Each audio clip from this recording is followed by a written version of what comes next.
Environmental justice really reflects the fundamental reality that vulnerable communities are all too often subject to the disproportionate burden of pollution and contamination.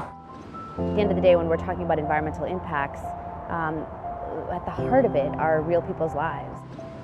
And if you think about one child who's in her home that maybe has lead paint on the walls, she's drinking water from the tap that might have lead contamination in it. She plays in a playground that has arsenic in the soil and is developing asthma because of the polluting facilities next door.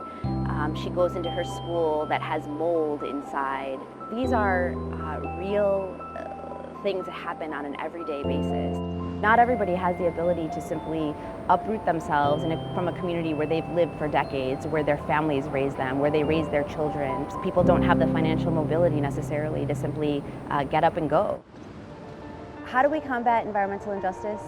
There are things like litigation. That means continue fighting in the courts, continue fighting to strengthen existing legislation, fighting to ensure that existing legislation is actually being enforced. Things like community organizing, public education, mobilizing the base, and elevating voices. There's also things like using media as an outlet to get your point across.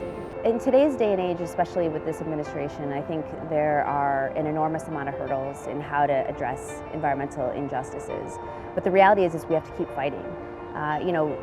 Great gains do not occur overnight. They take sometimes decades. I truly believe that environmental justice is the modern-day civil rights issue of our time.